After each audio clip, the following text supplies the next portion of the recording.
Hi, I'm Jackie Tantillo, and this is Should Have Listened to My Mother. Who teaches us how to handle a crisis? In a perfect world, as a mom, you learn to handle tearful bumps, bruises and cuts, sleepless nights with endless vomiting and fevers, broken bones, and the list goes on and on. But when a truly nightmarish crisis happens, who is it that reassures you that it's all going to be okay? For the most part, no matter how old we are, at times we could all use a hug from our mom and hear her comforting voice that everything is going to be okay. My guest has a truly harrowing story to share, but what's key is the gift she embraced to help her family survive. And here to share her story is Rachel Bruno. Welcome to Should Have Listened to My Mother. Hi, Jackie. Thank you for having me on. Rachel is a wife and a mom of 2 boys. She's got a bachelor's degree in communications and an MBA from Pepperdine University in California. I'm curious, did the MBA come before or after 2015? Before. Before. Okay. So your life has pretty much changed, I would imagine. You seem to have had an awakening, per se, and we're going to get into the story of what happened to you and your family. But I always like to begin to know who the conversation will be about, your mother. Can you tell us what your mom's name is? Yes, my mom is Teresa. Teresa. Yes. Okay, and what is your family background, your heritage? What is your lineage? Are you European? No, we are from Brazil. I was born in Brazil.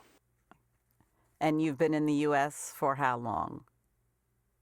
I came here when I was 3 years old. So I've been here for about 35. That's nice. So you're okay. You're Yeah. safe in the U.S. That's a huge thing. We always took that for granted, didn't we? Yes. And faith has a lot to do with this story. And I love how in your notes that I read while doing some research that you rebelled quite a bit against the faith as a teen. Can you tell us what that was like growing up? Well, just to backtrack a little bit, my father died when I was 9 months old, and we were in Brazil. My father was a doctor. He was the sole breadwinner. So my mom became a widow and single mother at the age of 28. My dad was also a pastor, and due to him being a pastor, when he passed away, a church here in America asked my mom if she would want to come to the United States. And that's ultimately how we ended up here when I was 3 years old. Wow, that's a huge undertaking. Did she bring any family members with Nothing. you? My mom didn't speak English. My mom had a high school education. My mom knew absolutely nothing. Wow. That's a lot. That's scary. Yeah. It is very scary. But, again, I never saw my mom's face waver once. Why she came with me in her arms, and we moved in with an American family. And to this day, really, we just laugh about all the adventures we had those first 2 years we were here. I bet. In hindsight, it's always so easy to laugh, right? Yes.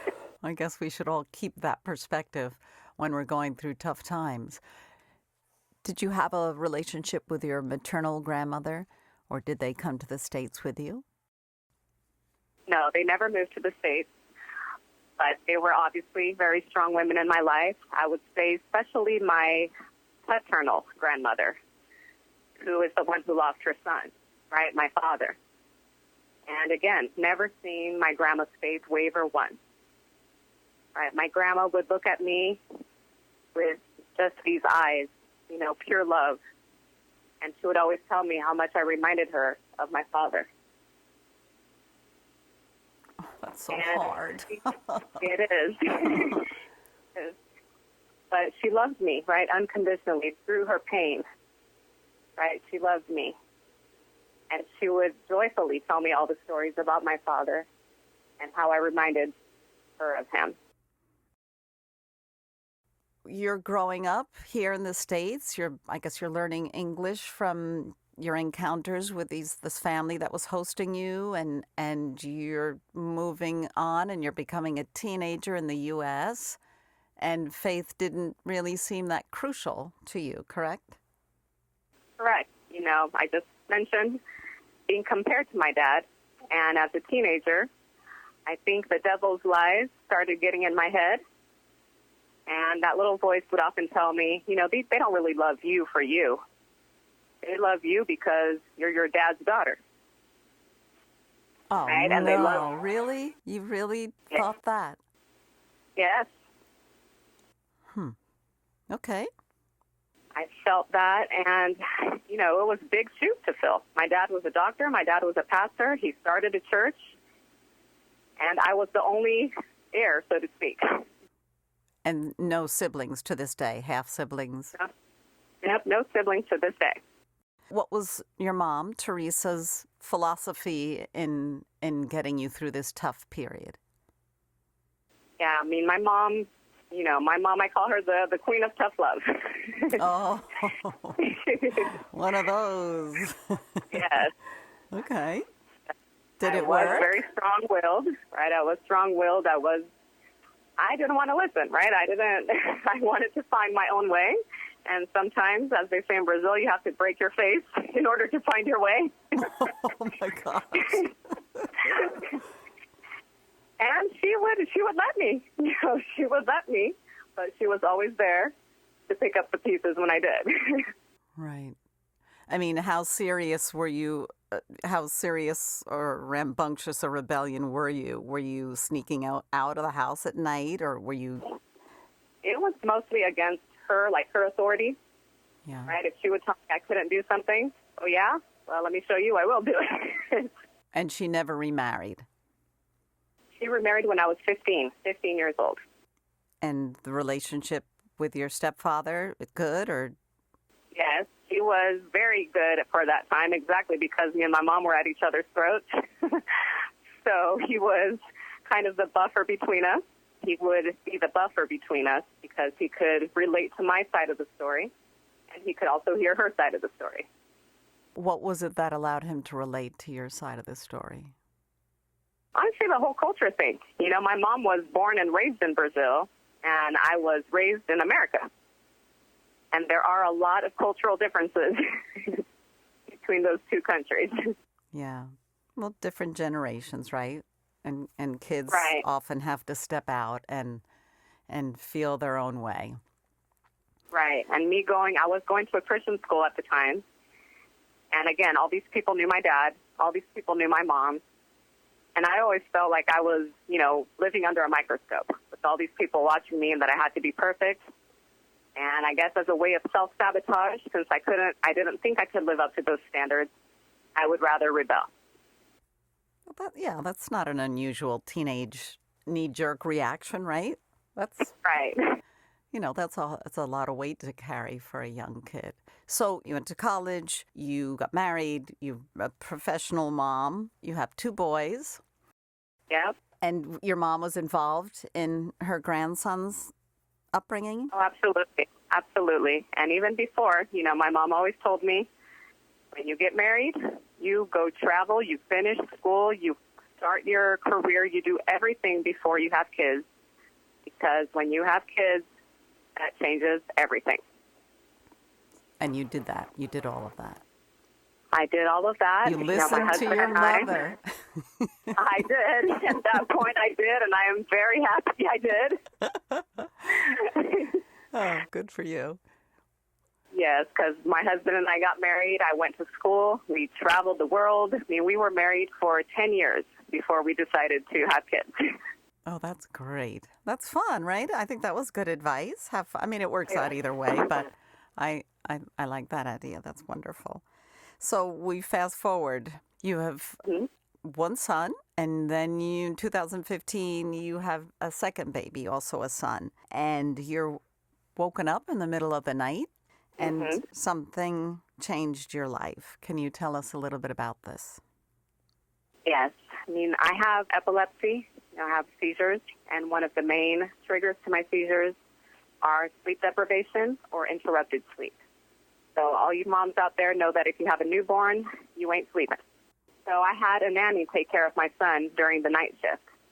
And this particular day, I woke up to him screaming at about 4 o'clock in the morning. And I looked at my clock. I figured she was feeding him or changing his diaper. The crying kept coming and going, until I finally got up. I went into the room and asked her, if anything happened. And she just showed me the empty bottle and told me, I just fed him. He's really gassy. And I thought to myself, okay, fair enough. Babies get gassy, right? This wasn't my first time around. So at that point, I tell her, he's not settling down. I'm already awake. So, why don't you just go home early and I'll take it from here. So I did. I unswaddled him. She took his clothes off, see if there were any rashes, see if his nose was runny, was there any leakage from the ears. Anything you can think of, right, when taking care of a newborn. And there were no signs, no physical signs of anything. So I just laid him down on my chest, gave him skin to skin, and he falls asleep on me. So I said, okay, you just wanted your mommy. And 4 hours later, he wakes up screaming again. I'm like, oh, okay, last feeding, right, 3 hours ago, you're hungry. I tried to nurse him, and he would not latch for some reason. Never had any issues before. So I thought that was a little strange, but my thought was kind of jaded because she told me he was gassy. So I'm thinking colic, nursing strike, something to that nature. 6 hours later, nonstop crying, no napping, no feeding. It was miserable. I don't know what was wrong with him. I called my mom. And I'm like, Mom, please come here. Help me. So she comes over and she undresses him. She takes a look at him. And she just looks at me and she says, Rachel, I don't know what's wrong with him. He just looks like he's in a lot of pain. So I called the pediatrician. Pediatrician tells me not going to be able to see him until the afternoon. I said, no, I need to see somebody. He's been crying since 4 o'clock this morning. He's not eating. He's not sleeping. The receptionist tells me, okay, then take him to the emergency room. We get to the emergency room. Doctor tells me to lay him down and steps away, probably about 10 feet away, and just observes my son for about a minute. And he starts walking towards the table, and he puts his left hand right behind his left ear. He says, did you feel this? I said, no. So he grabs my hand and makes me touch it. You feel that bulge? I said, yeah. That's fluid that's leaking from your son's brain. And when he said that, I just freeze. I'm like, what does that mean? It could be spinal cerebral fluid or it can be blood. We need to go do CT scan right now and see what's going on. And when he says that, about 10 people rush into that room, start placing probes on him, tubes, and just going complete chaos in that room. Meantime, my mom is sitting on the chair with my 20-month-old son at the time, David, and we're both just looking at each other like, what has happened? They take my son to the CT room. They come back, and the doctor tells me, this is very serious, Mrs. Bruno. I said, yeah. It's a cranial fracture and an intracerebral blood hemorrhage. So the fluid that's leaking is blood. The brain hates blood. We need to go do emergency surgery right now. So again, I went from gassy baby to now my son is in brain surgery. I'm signing all the liabilities. Do you care about blood transfusions? Like, I don't care what you have to do to save my son, save my son. And they wheel him off at 7 weeks old to the operating room. So I'm there, just me and my mom, and my 20-month-old son, David. My husband was out of state on a business trip, and my mom holds my hand. She's like, Rachel, just pray. Let's pray. We start texting our families in Brazil. We start texting our ministry pastors, people that we've known throughout the years here in America. Everybody just start praying. 4 hours after the surgery, the surgeon comes and gets me, tells me everything went well. Clinically, as far as they're concerned, they were able to drain the blood. They were able to fix the fracture. And my first question, is he going to be okay? Is he going to be brain damaged? The doctor tells me we really don't know. Due to his young age, he's in a medically induced coma right now because he started having frequent seizures after the surgery. We don't know whether he's going to survive the next 48 hours. So of me just processing all these thoughts. And I go and tell my mom. And my mom tells me, don't listen to the doctors, Rachel. You listen to God right now. Say, God is the healer. God is the doctor of doctors. And I held on to those words. And I went upstairs to the PICU, where my son was laying on the bed, seemingly lifeless. Tubes coming out of every orifice you can imagine. The machines beeping, freezing cold in that room. And I held my baby's hand, and I remember praying, said, God, I don't care if I have to dedicate the rest of my life to taking care of my son. I will. Just don't take him away from me. And the Holy Spirit intervened right there. I saw those words in my head. I felt them in my heart. Said, he's mine. I gave him to you. Nobody's going to take him away from you. So next thing I know, social services, the police, and the detectives are at the hospital, and they asked to interview me. I tell them everything that happened from 4 a.m. that morning until that day at the hospital. And they told me they were there to help me figure out what was happening to my son. I go to sleep at about 2 o'clock in the morning, and I wake up at around 10, and my husband, back from his business trip, is just staring at me, this blank stare on his face. My first instinct is to look at the baby, like he's alive, what's going on? And my husband tells me they took David. What do you mean? What? Who? What do you mean they took David? Where? And he tells me social services showed up at your mom's house at 2 o'clock in the morning with 3 police cars, and they took David. And I'm in shock. I'm like, they lied to me. They said they were helping me, and they said they were going to see if he was okay. I had nothing to hide. I didn't know. So I called my mom. My mom tells me, they showed up 2 o'clock in the morning, and they tell me they're going to take him. And that if I did not give them to him, that he was going to be arrested. So it is now 10 a.m., and we do not know where my son is, where they've taken him to. Calling the supervisors, and I start calling lawyers. And the lawyer tells me, you're not getting your kids back. I'm like, what are you talking about? I didn't do this. He's like, I believe you. Doesn't matter. I said, it doesn't matter. What happened to innocent until proven guilty? What happened to the nanny? I didn't do this. He's like, I believe you. Listen to me. What happened to your son is criminal. You are facing 15 years in jail, $100,000 bail if they decide to charge you. Your saving grace is that your husband was out of town when this happened. We're going to ask the judge to give sole custody to your husband. That way they don't even risk going into foster care, because if the case lasts longer than 6 months, they can be legally adopted by the foster parent. Now, I'm nearly falling off my feet at this point. What choice did I have? So again, call my mom, crying. What is going on? What country am I living in? Like, how is this happening? And again, my mom's constant reminder, God is faithful, Rachel, God is faithful. Talk about a lifeline, being able to call your mom. Oh, that's huge. And I know you and your husband have what I know to be a wonderful relationship. So, but to be able to call your mom is a plus. Well, nobody could understand this, right? This was like mom to mom, right? Can you imagine you as a mom having your newborn taken away and then having your 20-month-old baby taken away?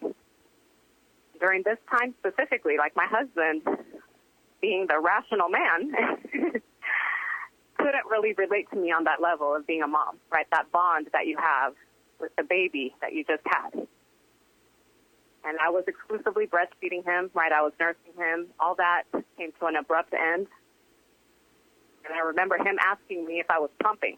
And I'm like, I know. Like, nothing comes. Right. You know how stressful this is? So many layers. And then they took David, is your younger son. They took your older son, rather, and they wanted to make sure that he hadn't been harmed in any way by whoever this abuser was. So that's another additional traumatic event. Right. So, I mean, all this happened, and let's fast forward here. The final hearing, or the hearing, they decided to do what my attorney said, to give full custody to my husband, and I was kicked out of the house.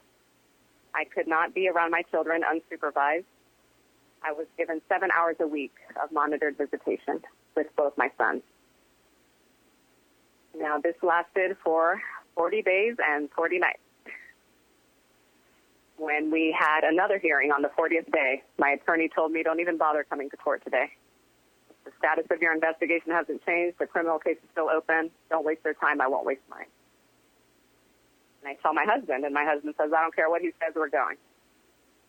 So we go. My mom always came to every hearing. My mom was there. I sit outside that room, and my attorney calls me, where are you? And I'm at the courtroom. Like, okay, I'm on my way, might be able to do something. And then he hangs up on me. I tell everybody, I don't know what's going to happen. Something's going to happen. Everybody start praying. Praying, yes. So everybody starts praying. My mom is there. And not to mention, I forgot to mention, during these 40 days, I had a church in Brazil, a church that knew my father, a church of about 5,000 members. And when the pastor there found out what was going on here, he made the entire congregation stand up and put their hands to the north, North America, stand up and pray for our family. And the whole church fasted during those 40 days. Wow. That's so impressive. Yeah. They loved you, and they loved your mom, and they loved your dad. Your dad was a part of this process as well. Absolutely. As part now, looking back at that teenager and looking at myself now, it was very humbling to think, how blessed I was. And I did grow up with this family where my father was beloved as a pastor. My grandpa was beloved as a pastor. My mom never wavered from her faith despite not having my dad around. And had I not had that foundation, I don't know how I would have survived what happened to me in this courtroom. So your mom, other than standing by your side and saying, continually praying, were there other words or actions that you can see, sense, and feel her to this day of her being a rock for you? Well, when they took my son away, they released him to her. She was a public school teacher, and she was already fingerprinted. And, again, mom to mom at this point. She would hold my son. She would carry my son. She would take him to her house.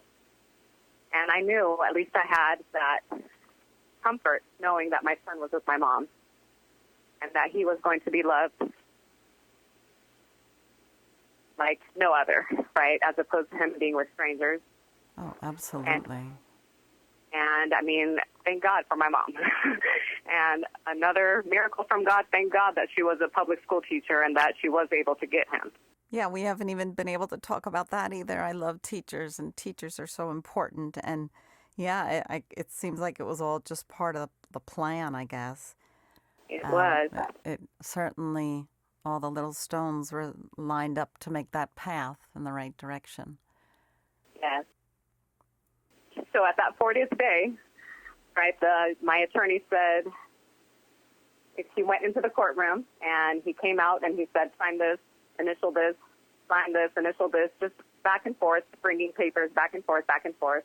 I had no idea what I was signing, what I was initialing. I was just trusting God at this point. 4 hours later, he comes back with a stack of papers, about 700 pages, and he tells me, if you're willing to sign this the way it's written today, they will let you go home. Now, at that point, if they told me to cut off my leg, I would have done it. Right? I just wanted to be home with my family. Children, yeah. Yes. So I signed the papers, and he told me, I've been doing this for 23 years. I have never seen them let anybody go home before trial. You definitely have a higher power working for you. Oh, I got the chills. And, that's great. And my mom and my husband, everybody in that hallway, just hugging each other and crying. Yeah, I bet. And praising God at that point. And you have become an advocate Yes. because of this, right? You have seen Yes. the wherewithal in helping others. In helping others. And again, I go back to my childhood. My mom was a single mom. And my mom was working 2 to 3 jobs at a time in certain times, right? She was going to school. And there were times where I was not, I didn't shower every day. I had holes in my shoes. I sometimes had to eat at the neighbor's house, right? And there were so many flashbacks in my life where I think of, oh, my God, at any time, like social services could have called this neglect, right? The fact that I didn't have all the food in the house, the fact that I didn't have clean clothes, the fact that sometimes I had to go to work with my mom, just different little scenarios, which is what I witnessed when I was court-ordered to take a child abuse class. Nobody had intentionally abused their child. Right? There were moms who were working. There were playground accidents. There were bathtub accidents. There was even an incident of a 15-year-old posting naked pictures of herself on Instagram. And when her father disciplined her, he gets arrested. So I'm witnessing all these things, and I'm like, it would have destroyed me as a child to have been taken away from my mom. Everybody's standards of living are very different.